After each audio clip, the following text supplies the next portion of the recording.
بسم الله الرحمن الرحيم الحمد لله رب العالمين والصلاة والسلام على أشرف الأنبياء والمرسلين نبينا وحبيبنا وقدوتنا وإمامنا ومرشدنا محمد بن عبد الله وعلى آله وصحبه ومن سار على نهجه واهتدى بهداه إلى يوم الدين أما بعد আমরা সর্বপ্রথম সেই মহান অধিপতি রাজাধিরাজ মহাশক্তির আধার মহাপরাক্রমশালী এই বিশ্ব চরাচরের একচ্ছত্র মালিক খালিক নিয়ন্ত্রক এবং পরিচালক আল্লাহ সুবহানাহু ওয়া তাআলার নিমিত্তে হৃদয়ের সবটুকু তাযীম মিশিয়ে কালিমাতুশ শুকর তথা কৃতজ্ঞতা বাণী উচ্চারণ করি পড়ি আলহামদুলিল্লাহ। যিনি আজকে আমাদেরকে জুবাইল দাওয়া সেন্টারের উদ্যোগে আয়োজিত আজকের এই ইসলামী শিক্ষা কোর্সের ক্লাসে উপস্থিত হওয়ার সুযোগ করে দিয়েছেন। আমরা যদি রব্বুল আলামিনের দরবারে প্রতিনিয়ত শুকরিয়া আদায় করতেই থাকি, তারপরেও তার নিয়ামতের শুকরিয়া আদায় করা সম্ভব নয়। তাই আমাদের উচিত অধিক পরিমাণে আল্লাহ সুবহানাহু ওয়া তাআলার শুকরিয়া আদায় করা। আমাদের জীবনের প্রতিটি পরতে পরতে তার নিয়ামত রয়েছে, তার রহমত দ্বারা আমরা পরিব্যাপ্ত, তার নিয়ামত দ্বারা আমাদের জীবনটা সমৃদ্ধ। এই জন্যে আমাদের উচিত আমাদের সবটুকু তাযীম, সবটুকু ভালোবাসা, সবটুকু কৃতজ্ঞতা এবং আমাদের দাসত্ব সব কিছু তার জন্যই সমর্পণ করা। আলহামদুলিল্লাহ, আল্লাহ সুবহানাহু ওয়া তাআলা আমাদেরকে সদা সর্বদা তার প্রতি কৃতজ্ঞ থাকার তৌফিক দান করুন। আমরা পড়ি আল্লাহুম্মা আমিন। সালাত ও সালাম পেশ করছি প্রিয় রাসূল সাল্লাল্লাহু আলাইহি ওয়াসাল্লামের প্রতি। আমরা পড়ি সাল্লাল্লাহু আলাইহি ওয়াসাল্লাম। মোহতারাম মুআজ্জাজ প্রাণপ্রিয় উপস্থিতি সমেত সাথী ভাই বন্ধুগণ, আমরা 100 কাবিরা গুনাহ সম্পর্কে ধারাবাহিকভাবে আলোচনা করছিলাম। সে অনুযায়ী আজকে আমাদের যে মূল আলোচ্য বিষয় সেটি হচ্ছে অন্যতম একটি কাবিরা গুনাহ, বিপরীত লিঙ্গের সাদৃশ্য অবলম্বন করা। অর্থাৎ পুরুষ কোনো নারীর বেশভূষা বা সাদৃশ্য অবলম্বন করা, বা কোনো নারী পুরুষের বেশভূষা বা সাদৃশ্য অবলম্বন করার ব্যাপারে ইসলাম কি বলেছে সেই বিষয়টি নিয়ে ইনশাআল্লাহ আমরা অতি সংক্ষেপে আলোকপাত করার চেষ্টা করব। আমা তাওফীকি ইল্লা বিল্লাহ। প্রিয় সাথী বন্ধুগণ, ইসলাম চাই প্রত্যেকটি মানুষ তার নিজস্ব স্বকীয়তা নিয়ে বেঁচে থাকুক। প্রত্যেকটি পুরুষ তার পুরুষের স্বকীয়তা নিয়ে থাকবে, মেয়েরা মেয়েদের স্বকীয়তা নিয়ে থাকবে, একে অপরের সাদৃশ্য অবলম্বন করবে না। পুরুষ কোনোভাবেই যেন কোনো নারীর সাদৃশ্য অবলম্বন না করে, কোনো নারী যেন পুরুষের সাদৃশ্য অবলম্বন না করে। ঠিক একইভাবে ইসলাম চাই যে প্রত্যেকটি মুসলিম ইসলামী সংস্কৃতি নিয়ে বেঁচে থাকুক, অন্য কোনো ধর্মের সাদৃশ্য অবলম্বন না করুক। ইসলাম এটিকে নিষিদ্ধ ঘোষণা করেছে। প্রিয় সাথী বন্ধুগণ, কয়েকটি হাদিস আমরা আলোচনা করতে চাই, যেগুলো থেকে এই বিষয়টি অত্যন্ত সুস্পষ্টভাবে আমাদের সামনে প্রস্ফুটিত হবে ইনশাআল্লাহ তাআলা।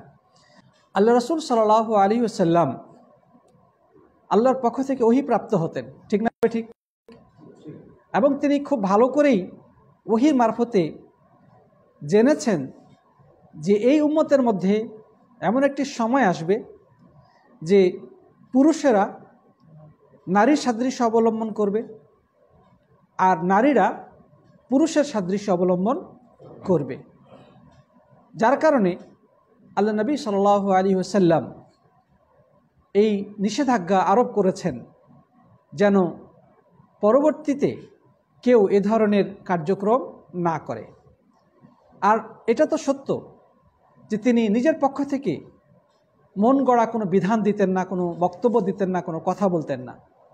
তিনি যে নির্দেশই দিয়েছেন বা যে নিষেধাজ্ঞা আরোপ করেছেন বা যে কথাই বলেছেন তা ছিল মহান অধিপতি আল্লাহ সুবহানাহু ওয়া তাআলার ওহী। তিনি তার পক্ষ থেকে ওহী প্রাপ্ত হয়ে তার উম্মতের কাছে নির্দেশনা জারি করেছেন, কোনো আদেশ দিয়েছেন বা নিষেধ করেছেন। আল্লাহ তাআলা কোরআনে কারীমে তাই তো বলেছেন, ওমা ইয়ানতিকু আনিল হাওয়া ইন হুয়া ইল্লা ওয়াহয়ুন ইউহা, যে আল্লাহর নবী সাল্লাল্লাহু আলাইহি ওয়াসাল্লাম নিজের প্রবৃত্তির তাড়নায় প্রবৃত্তির অনুসরণে কোনো কথা বলতেন না, যা বলতেন তা অবশ্যই আল্লাহর পক্ষ থেকে ওয়াহি বা প্রত্যাদেশ। এই জন্যে আলেমগণ বলেছেন যে হাদিস মুসলিম উম্মার জন্যে অনুসরণ করা জরুরি, যেভাবে কোরআন অনুসরণ করা জরুরি। কারণ কোরআনে কারীম যেমন আল্লাহর ওয়াহি, প্রত্যেকটি হাদিস আল্লাহর পক্ষ থেকে ওয়াহি। আল্লাহ সুবহানাহু ওয়া তাআলা কোরআনে কারীমের মধ্যে বলেছেন যে মা আতাকুমুর রাসূলু ফাখুযুহু ওয়া মা নাহাকুম আনহু ফান্তাহু, যে রাসূল তোমাদের কাছে যা কিছু নিয়ে এসেছে তা তোমরা গ্রহণ করো, এবং তিনি তোমাদেরকে যা নিষেধ করেছেন তা তোমরা বর্জন করো। আল্লাহ তাআলা আরও বলেছেন কুল ইন কুনতুম তুহিব্বুনাল্লাহ ফাত্তাবিউনি ইউহিব্বুকুমুল্লাহ ওয়া ইয়াগফির লাকুম যুনুবাকুম। হে নবী, আপনি বলে দিন যে তোমরা যদি আল্লাহকে ভালোবাসো তবে আমার অনুসরণ করো। আমার বলতে কার? রাসূল আকরাম সাল্লাল্লাহু আলাইহি সাল্লামের অনুসরণ করো, তাহলে আল্লাহ তোমাদেরকে ভালোবাসবেন এবং তোমাদের গুনাহগুলো মোচন করবেন। সুতরাং আমরা প্রিয় নবী সাল্লাল্লাহু আলাইহি সাল্লামের যদি অনুসরণ করি, তার আদেশ নিষেধগুলো মেনে চলি, তাহলে তা আমরা প্রকারান্তরে আল্লাহরই আদেশ এবং নিষেধকে মেনে চললাম। আসুন আমরা আমাদের মূল আলোচ্য বিষয়ের দিকে যাই। বিপরীত লিঙ্গের বেশভূষা বা সাদৃশ্য অবলম্বনের ব্যাপারে আল্লাহ নবী সাল্লাল্লাহু আলাইহি ওয়াসাল্লাম কী নির্দেশনা জারি করেছেন।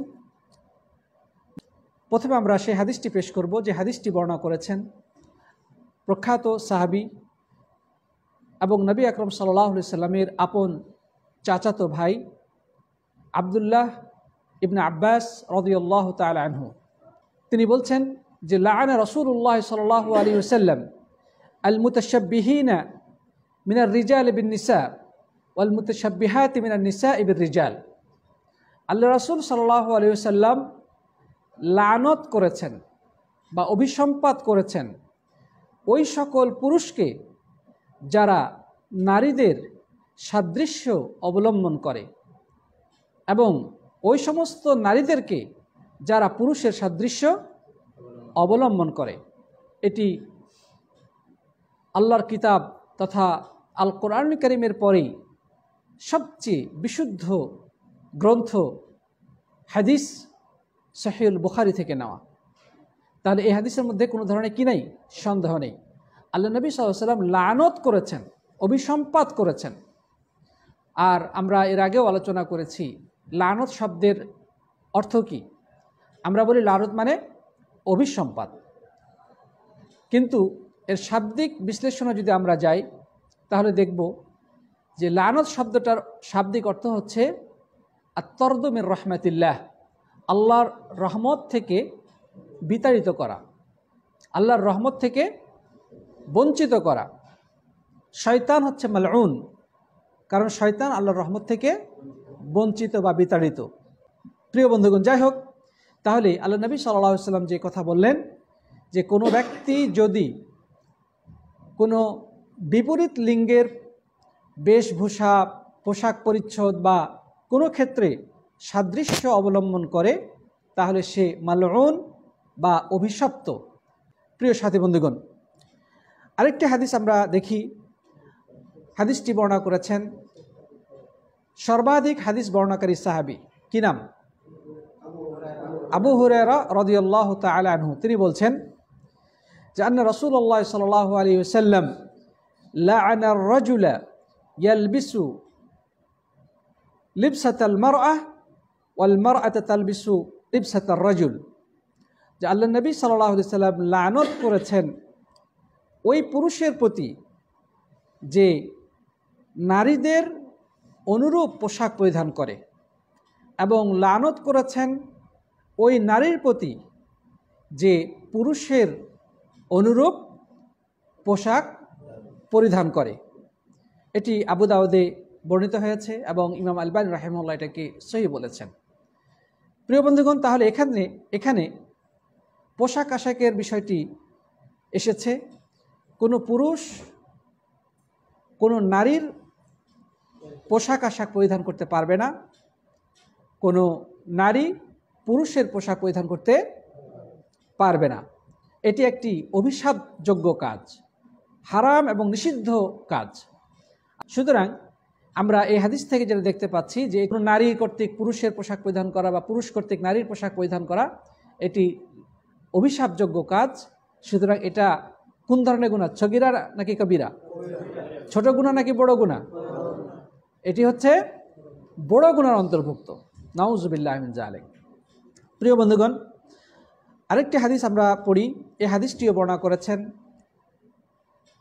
আব্দুল্লাহ ইবনে আব্বাস রাদিয়াল্লাহু তাআলা আনহু। তিনি বলছেন, আন্না নবী সাল্লাল্লাহু আলাইহি ওয়াসাল্লাম লাআনাল মুখান্নাসিনা মিনার রিজাল ওয়াল মুতারাজ্জিলাত মিনান নিসা। রাসূল করিম সাল্লাল্লাহু আলাইহি ওয়াসাল্লাম হিজরার বেশ ধারণকারী পুরুষের প্রতি এবং পুরুষ বেশ ধারণকারিণী নারীদের প্রতি অভিসম্পাত করেছেন। মানে যে সকল পুরুষেরা হিজরার মতো রূপ ধারণ করে, বাস্তবেও কোনো পুরুষ যদি নারীদের বেশভূষা ধারণ করে তাকে দেখে হিজড়া মনে হয়, ঠিক না ঠিক? সাধারণত তাকে হিজড়ার মতো মনে হয়। তো এই জন্য নবী সাল্লাল্লাহু আলাইহি ওয়াসাল্লাম কি বলছেন, যে সকল পুরুষেরা হিজড়ার আকৃতি বা বেশভূষা বা সাদৃশ্য অবলম্বন করে, আল্লাহ নবী সাল্লাল্লাহু আলাইহি ওয়াসাল্লাম তার প্রতি কী করেছেন? লানত করেছেন। ঠিক একইভাবে যেই সকল নারীরা পুরুষ সাজতে চায়, পুরুষের মতো পোশাক আশাক পরিধান করতে চায়, পুরুষের আকার আকৃতি ধারণ করতে চায়, তাদের প্রতিও কী করেছেন? লানত করেছেন। প্রিয় বন্ধুগণ, এই হাদিসটিও বুখারী শরীফে বর্ণিত হয়েছে। আমরা আরেকটি হাদিস দেখি। এই হাদিসটি বর্ণনা করছেন আব্দুল্লাহ ইবনে আমর রাদিয়াল্লাহু তাআলা আনহু, নবী আকরাম সাল্লাল্লাহু আলাইহি ওয়াসাল্লাম থেকে। তিনি বলেছেন, সালাসাতুন লা ইয়াদখুলুনাল জান্নাহ, 3 শ্রেণীর মানুষ জান্নাতে প্রবেশ করবে না। এক নম্বর হচ্ছে আল আক্কু লিওয়ালিদাই, প্রথম হচ্ছে ওই ব্যক্তি যে তার পিতামাতার অবাধ্য, মানে বাবা মার অবাধ্য সন্তান জান্নাতে প্রবেশ করবে না। আমরা ইতোপূর্বে পিতামাতার অবাধ্যতা করার ভয়াবহ পরিণতি সম্পর্কে একটি ক্লাসে সবিস্তারে আলোচনা করেছি। 2 নম্বর অদ্দায়ুস, দায়ুস পুরুষ জান্নাতে প্রবেশ করবে না। দায়ুস কাকে বলা হয়? দায়ুস বলা হয়, আল্লাহ নবী সাল্লাল্লাহু আলাইহি ওয়াসাল্লাম এটার ব্যাখ্যায় বলেছেন যে আর রাজুল আল্লাযী ইউকিরুল খুবসা ফি আহলিহি, যে দায়ুস বলা হয় ওই পুরুষ ব্যক্তিকে যে তার পরিবারের মধ্যে অশ্লীলতাকে বা নোংরা কার্যক্রমকে স্বীকৃতি প্রদান করে। সে খুব ভালো করেই জানে যে তার স্ত্রী বা তার ছেলেমেয়েরা অশ্লীল কর্মে লিপ্ত, নানা ধরনের জঘন্য পাপাচারে লিপ্ত, জিনা ব্যভিচারে লিপ্ত, তারপরও সে নীরবতা অবলম্বন করে, সে বাধা দেয় না।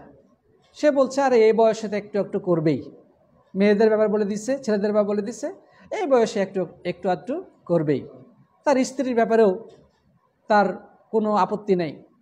আরে ব্যক্তি স্বাধীনতা আছে না, প্রত্যেকের একটা কি ব্যক্তি স্বাধীনতা আছে। তার স্ত্রী যদি কোথাও যায় তা আমার কি তাতে। বাস্তবতা হচ্ছে এই জাতীয় পুরুষ নিজেরাও নানা ধরনের অশ্লীলতার সাথে জড়িত, যার কারণে সেই মানসিক সৎ সাহস নেই যে তার ছেলেদেরকে সে বাধা দিবে বা মেয়েদেরকে বাধা দিবে বা তার স্ত্রীকে বাধা দিবে। কারণ সে যদি বাধা দেয় তার নিজেকে তো আগে সংশোধিত হতে হবে, নিজেকে তো পবিত্র হতে হবে। সে নিজেও নানা ধরনের পাপাচারে জড়িত, যার কারণে সে তার সন্তানদেরকে বা তার স্ত্রীকে অশ্লীল কর্মে বাধা দেওয়ার সাহস রাখে না। আল্লাহ রাসূল সাল্লাল্লাহু আলাইহি ওয়াসাল্লাম এই ব্যক্তিকে দায়ুস হিসেবে আখ্যায়িত করেছেন। তাহলে প্রিয় নবী সাল্লাল্লাহু আলাইহি ওয়াসাল্লাম এই হাদিসের মধ্যে বললেন যে 3 শ্রেণীর মানুষ জান্নাতে প্রবেশ করবে না। প্রথম শ্রেণী হচ্ছে পিতামাতার অবাধ্য সন্তান, 2 নম্বর হচ্ছে দায়ুস পুরুষ, অর্থাৎ যেই ব্যক্তি তার স্ত্রী এবং পরিবারের স্ত্রী সন্তান সন্ততি বা তার পরিবারের মধ্যে অশ্লীলতাকে বাধা দেয় না বা স্বীকৃতি প্রদান করে। 3 নম্বর হচ্ছে ওয়ারাজালাতুন নিসা, এবং পুরুষ বেশ ধারণকারী মহিলা, যেই মহিলারা পুরুষের মতো পোশাক পরে, পুরুষের মতো জুতা জামা পরে, পুরুষের মতো কথাবার্তা বলে, পুরুষদের মতো আচার আচরণ করে, আল্লাহ নবী সাল্লাল্লাহু আলাইহি ওয়াসাল্লাম বলেছেন এরা জান্নাতে প্রবেশ করবে না। তো এখানে আমরা আবারও স্মরণ করে দিতে চাই যে এই জাতীয় যত হাদিস রয়েছে যে ব্যক্তি এটা কাজ করবে জান্নাতে যাবে না, এটার অর্থ হলো সে প্রথম পর্যায়ে জান্নাতে যাবে না। রব্বুল আলামিন তাদেরকে শাস্তি দেওয়ার পরে তাদের ভিতরে যদি সরিষার দ্বারা সমবেরণ ঈমান থাকে, তাহলে এক সময় জাহান্নাম থেকে বের করে জান্নাতে প্রবেশ করাবেন। যে ব্যক্তি জীবনে একবার আল্লাহ সুবহানাহু ওয়া তাআলার প্রতি দৃঢ় বিশ্বাস সহকারে এবং নবী আকরাম সাল্লাল্লাহু আলাইহি ওয়াসাল্লামকে দৃঢ়ভাবে নবী হিসেবে স্বীকৃতি দিয়েছিল, সে ব্যক্তি অবশ্যই জান্নাতে প্রবেশ করবে। আল্লাহ রাসূল সাল্লাল্লাহু আলাইহি ওয়াসাল্লাম বলেছেন, মান ক্বালা লা ইলাহা ইল্লাল্লাহ খালিসাম মিন কলবিহি দাখালাল জান্নাহ।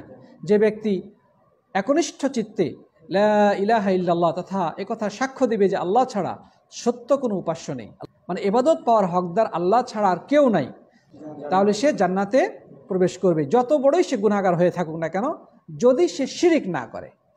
তাহলে এই কাজগুলো হারাম, যে কাজগুলো এখানে বলা হলো, পিতামাতার অবাধ্য হওয়া বা দায়ুস হওয়া, অথবা পুরুষ কোন নারীর সাদৃশ্য অবলম্বন করা বা নারী পুরুষের সাদৃশ্য অবলম্বন করা, এগুলো সবই গুনাহের কাজ, কিন্তু এগুলো শিরিক না, শিরিকের নিচু পর্যায়ে।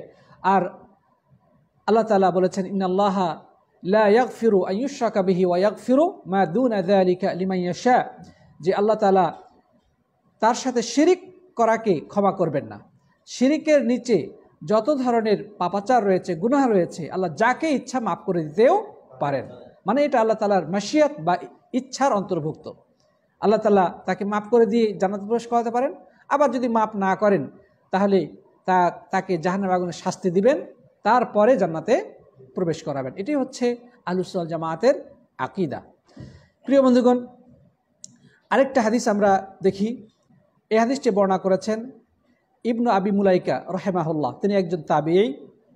তিনি বলছেন, কিলা লি আয়েশা রাদিয়াল্লাহু তাআলা আনহা, আয়েশা রাদিয়াল্লাহু তাআলা আনহাকে প্রশ্ন করা হলো যে ইন্না ইমরাআতান তালবিসুন না'লা, একজন মহিলা স্যান্ডেল পরিধান করে। ফাকালাত লা'ন রাসূলুল্লাহ সাল্লাল্লাহু আলাইহি ওয়াসাল্লাম আর-রাজুলাতা মিনান নিসা, তখন তিনি বললেন যে আল্লাহর নবী সাল্লাল্লাহু আলাইহি ওয়াসাল্লাম পুরুষ বেশ ধারণকারী নারীকে অভিসম্পাত করেছেন। অর্থাৎ ওই মহিলাটা পুরুষের অনুরূপ জুতা স্যান্ডেল পরিধান করত। তখন এই বিষয়ে মা জননী আয়েশাকে প্রশ্ন করা হলে তখন তিনি উত্তরে বললেন যে আল্লাহ নবী সাল্লাল্লাহু আলাইহি ওয়াসাল্লাম পুরুষের সাদৃশ্য অবলম্বনকারিণী নারীকে অভিসম্পাত করেছেন। তাহলে প্রিয় বন্ধুগণ, আমরা এ সকল হাদিস থেকে খুব সুন্দরভাবে একটা জিনিস বুঝতে পারলাম যে কোনো নারীর জন্য বৈধ নয় কোনো পুরুষের বেশভূষা, পোশাক পরিচ্ছদ বা তার কোনো ক্ষেত্রে সাদৃশ্য অবলম্বন করা। অনুরূপভাবে কোনো পুরুষের জন্য বৈধ নয় কোনো নারীর পোশাক আশাক বা তার সাজসজ্জা, তার জুতা জামা, তার পোশাক ইত্যাদি ক্ষেত্রে সাদৃশ্য অবলম্বন করা, এটা বৈধ নয়। এটা কোন ধরনের গুনাহ? কাবিরা গুনাহ। কাবিরা মানে বড় গুনাহ। আর এটি হচ্ছে লানতযোগ্য একটি অপরাধ, যেটার জন্য আল্লাহ নবী সাল্লাল্লাহু আলাইহি ওয়াসাল্লাম বারবার বিভিন্ন হাদিসে লানতের কথা ব্যক্ত করেছেন। এবার আমাদের সমাজের দিকে একটু নজর বুলিয়ে নিন। বর্তমানে বিশেষ করে নারীদের ব্যাপারে আমরা দেখি, বর্তমানে পরিস্থিতি এমন হয়ে গেছে যে অনেক সময় দূর থেকে চেনা যায় না সে কি পুরুষ নাকি নারী। ঠিক না বেঠিক? মহিলা মানুষ কিন্তু পুরুষদের মতো জিন্সের প্যান্ট, টি শার্ট, ক্যাপ, টাকনুর উপরে উঠে কাপড় পরিধান করতেছে। আবার অনেক ক্ষেত্রে দেখা যাচ্ছে পুরুষেরা হাতে মেয়েদের মতো ব্রেসলেট, কানে দুল, গলায় চেন ব্যবহার করছে। কানে ছিদ্র করে কানের মধ্যে তারা দুল পরিধান করতেছে, রিং পরিধান করতেছে, গলার মধ্যে স্বর্ণের চেন পরিধান করতেছে। প্রিয় বন্ধুগণ, ইসলামে এগুলো সম্পূর্ণরূপে নিষিদ্ধ এবং হারাম। এখন যে সমস্ত পুরুষেরা হাতে ব্রেসলেট ব্যবহার করে, অথবা গলায় চেন পরে, অথবা কানে দুল পরিধান করে বা রিং পরিধান করে, এরা প্রকারান্তরে নারীর সাদৃশ্য অবলম্বনকারী। তারা পুরুষ হওয়ার পরেও তারা নিজেদেরকে নারী রূপে দেখতে চায়। এবং আশ্চর্যের বিষয় হচ্ছে, বর্তমানে হয়তো আপনারা সোশ্যাল মিডিয়ার মাধ্যমে দেখে থাকবেন, কিছু পুরুষ নারীদের মতো শাড়ি পর্যন্ত পরিধান করেছে। হয়তোবা দেখেছেন আপনারা, কিছু পুরুষ তারা নারীদের মতো শাড়ি পরিধান করে।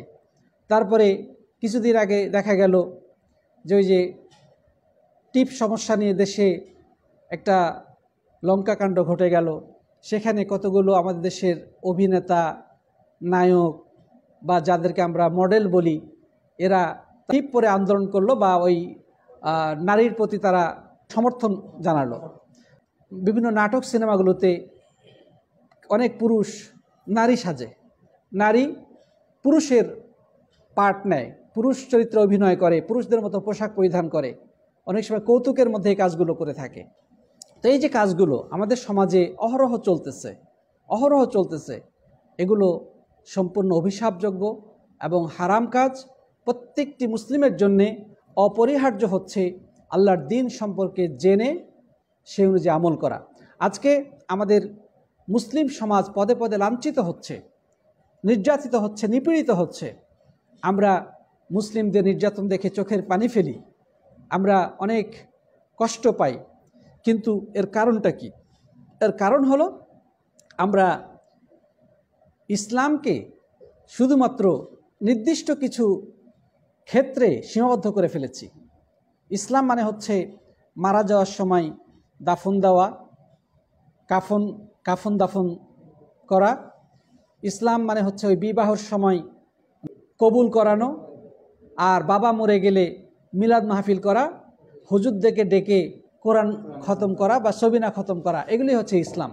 কিন্তু আমাদের ব্যক্তিগত জীবনে, সামাজিক জীবনে, রাষ্ট্রীয় জীবনে, আমাদের শিক্ষা, সংস্কৃতি, অর্থনীতি সব ক্ষেত্রেই চলতেছে ইসলাম বিমুখতা, যার কারণে আল্লাহর পক্ষ থেকে লাঞ্ছনা আমাদেরকে ঘিরে বসেছে। আল্লাহ তাআলা বলেছেন, ইন্নাল্লাহা লা ইউগাইয়িরু মা বিকওমিন হাত্তা ইউগাইয়িরু মা বিআনফুসিহিম।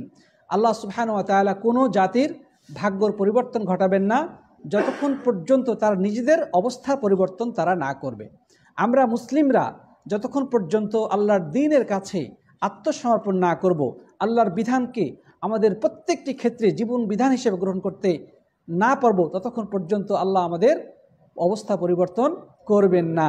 যতই আমরা চিল্লাচিল্লি করি, যতই আমরা কেঁদে বুক ভাসাই, যতই আমরা হা হুতাশ করি, যতই আমরা স্লোগানে রাজপথ মুখরিত করি, কিন্তু এগুলো আমাদের কোনোই কাজে লাগবে না যতক্ষণ পর্যন্ত আমরা পরিপূর্ণভাবে আল্লাহর দ্বীনের দিকে ফিরে না আসব। প্রিয় বন্ধুগণ, আল্লাহর কাছে দোয়া করি রব্বুল আলামিন মুসলিম উম্মাকে সব ধরনের ভ্রষ্টতা থেকে, সব ধরনের অশ্লীলতা, নোংরামি এবং শরীয়ত বিরুদ্ধ কার্যক্রম থেকে হেফাজত করেন। আল্লাহুম্মা আমিন। আল্লাহ যেন আমাদেরকে প্রকৃত খাঁটি মুসলিম হিসেবে জীবনযাপন করার তৌফিক দান করেন। আল্লাহুম্মা আমিন। সবাইকে অনেক অনেক ধন্যবাদ জানিয়ে আজকের আলোচনা এখানেই সমাপ্ত করছি। জাযাকুমুল্লাহু খাইরান। হাদা ওয়া সাল্লাল্লাহু আলা নবিয়িনা মুহাম্মদ ওয়া আলা আলিহি ওয়া সাহবিহি আজমাইন। আসসালামু আলাইকুম ওয়া রাহমাতুল্লাহি ওয়া বারাকাতুহু।